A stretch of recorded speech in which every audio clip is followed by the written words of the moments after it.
Það var hér stórkostlegur sigur hérna á móti ÍR. Hvað hefur að segja þennan leik?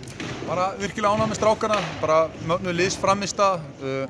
Didrik og Sördan auðvitað svínhittu og það er alltaf gott fyrir okkur. Og hérna samanskapið, þetta var ekki þeirra besti skotleikur. Þetta ÍR-lið er rosalega flott lið og vel þjálfað og virkilega öflugir skorarar í þessu liði. Og hérna við geta sett á þau bara 10-12 stig og áður um að snúa þeir við sko. En hérna já, bara eins og ég segi, bara rosalega stoltur á strákunum.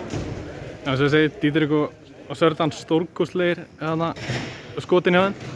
Voru bara, ég veit ekki hvað, voru með Didrik með 8 held ég, 3 og Sördan 7 og hérna Ívan spilaði hérna 6 mínútur, svo ekkert meira. Hvað er að frétta á honum?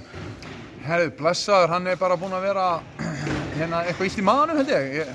En hann treysti sér ekki í meira og það var bara hlæðið, bara menn stigu upp. Já, aldeilis. En hérna, svo er það líka Yngvi, hann er ekki ennþá tilbúinn. Hann var nú hérna með sólgleru á bekknum og svona. Hver er staðan á honum? Ég meina, Yngvi er ennþá bara að jafna sig eftir heilaslýsingu sem fekk á móti Stjörnunni og hérna Kolli er nýkominn inn eftir meiðsli og fyrst að gekk svona vel, það ákveðið að hvíla hann. Og öklin á honum er bara ekki orðið nógu góður. Við sjáum hvernig verður í næstu leikjum, en hann sýndi mikið hjarta að klæða sig hérna í búning og mæta á svæði. Hvernig undirbjörðu þið liðið fyrir næsta leik? Já, þeir bara hvíld á morgun held ég og hérna svo kannski skotaðingu í Reykjavík á sunnudaginn og hérna svo bara go. Takk fyrir, gangið vel.